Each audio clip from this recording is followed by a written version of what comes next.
예, 이번 시간에는 이제 이론을 하는 것보다 좀 실전 풀이를 해달라고 연락이 왔어요. 그래서 실전 풀이를 좀 제가 재밌게 한다고 연락이 왔습니다. 그래서 오늘은 추석날이지만 남편 사업 망하고 내가 성공했네. 여자분인데 남편이 사업이 안 되고 이분이 성공한 사례입니다. 자, 보면은, 자, 겨울입니다. 동절기, 겨울. 겨울은 수기로, 주체가 수기입니다, 주체가. 여기가 수기, 오행이 모두 필요하지만, 겨울은 수기입니다. 수기에서 목을 키우고,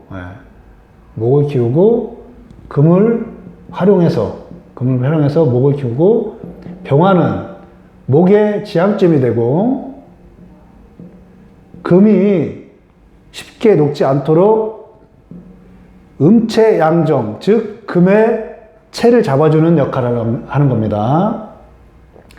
그래서 그 계절에 따라서 토는 중간적 역할, 즉 대지 역할을 하는 거고, 그래서 오행에 따라서 그 계절에 어떻게 작동되는가 역할을 보시라는 거예요. 역할. 그래서 용신이는 필요 없습니다. 왜냐? 여기서는 병화라고 겨울이니까 추우니까 병화가 용신이라고 하는데, 이분이 을미대운, 갑오대운, 계사대운, 이때 용신이 들어왔죠. 근데 이때 남편 사업이 망했어요. 남편 사업이 망하고 본인이 물론 성공했어요. 본인이 음식점 해가지고 성공을 했어요.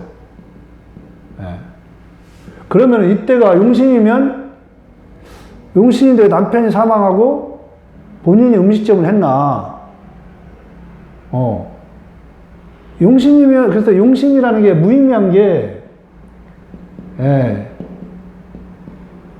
용신이 무의미하다는 거예요, 이게. 이때 이런 일들이 이렇게, 남편은 사망한 게 좋은 일인가요? 그러니까 용신은 단편적인 것은 맞지만, 이 사람의 인생을 해석하기에는 부족하다. 신강, 신약도 마찬가지예요. 제 강의 보셨죠? 자, 그러면은, 한번 보시죠. 그냥 그대로. 그대로 보세요. 자, 겨울에, 대지에, 여기에 오화가 있죠? 오화가 있습니다. 자, 대지가 약합니다. 대지가. 땅이 약합니다. 오중기토를 사용하죠. 제가 허자로 쓸 때는 귀하다고 했죠. 허자는 사회적, 개인적 이 두 가지를 택 하나를 쓴다고 했죠. 그럼 대신 택 하나를 쓰는 대신 귀하다. 여기도 마찬가지. 토가 되게 귀한 겁니다. 그러니까 이분이 재성, 즉 삶의 터전은 귀하다. 근데 이때까지 45세 을미대운이죠. 을미대운까지 남편이 사업을 했습니다. 사업을 한 걸 가지고 목을 키웠죠. 그림 됩니다. 자, 금이 있다. 목을 키웠다. 수기로 해서. 태양도 떴다. 이렇게. 그림입니다. 이렇게. 그죠? 목이 잘 자라죠? 땅도 있다. 태양도 있다. 물도 있다. 겨울에 추운 게 나쁜 건 아니죠? 이것도 지상에 있는 게 아니고, 땅 속에 다 물이 있는 거죠. 땅과 지면에. 근데 여기에 이제 물이 있어요. 이게 물인데. 자, 이때 원국을 보세요. 원국을 보면 여기에 또 다른, 용신 필요 없습니다. 여기 또 다른 관, 이렇게 듣죠? 예. 여기서 또 다른 남자 있어요, 남자. 관이. 예. 예. 그러니까 이쪽이 죽고, 이쪽에 금이 있어요, 금이. 예, 금이. 이렇게 해서 물을 받는 거예요, 이렇게. 예. 언제? 45세 기점. 을미대운이 대략 그 정도 시점입니다. 원국에 이미 나와 있는 거예요.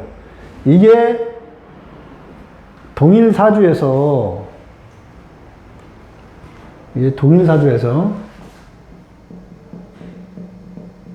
그냥 이때 이제 남편이 사업 실패하고 갑오 개사대운에 사망했어요. 사망. 근데 동일사주 중에 이때 가서 남편의 인연이 끝나고 이쪽 인연이 끝나고 이쪽을 받아야 되기 때문에 이혼하는 경우도 있어요. 이혼. 예. 이혼하는 경우도 있어요. 그리고 이때 이분이 장사를 했어요. 이거 손님으로 쓴 거예요. 손님으로. 예. 손님으로 쓴 겁니다. 을미, 예, 갑오, 개사.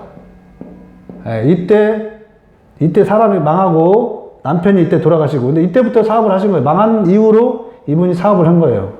예, 이거 손님으로 쓴 거예요. 손님으로. 그래서 이혼을 해서 재혼을 한 경우도 있고, 예. 예, 이렇게 보는 겁니다. 이렇게. 그럼 이게 사람이 장사인지 아닌지를 보려면 이게 식상대운이죠. 예, 식상대운. 뭔가 손발을 움직여서 움직이는 대운이에요. 예. 움직이는 대운이기 때문에 이런 거예요. 근데 여기서 용신이 뭐 필요가 있겠습니까? 뭐 혹자는 이때가 용신의 사오미 용신이라고 발복을 한다고 했어요. 예, 그렇게 하는 건 아니고 이분이 사주 구조상에서 이쪽에서 젊은 날에 남자를 만났다면 필히 이때쯤 헤어지고 이렇게 통해서 이렇게 만나는 거예요. 예. 이게 동일 사주에서 그래서 이분은 이제 이때 부자가 된 거죠. 예. 이때 남편 빚 다 갚은 거예요. 이때 남편 빚 다. 예. 빚 청산 다 하고 부자가 됐어요. 예.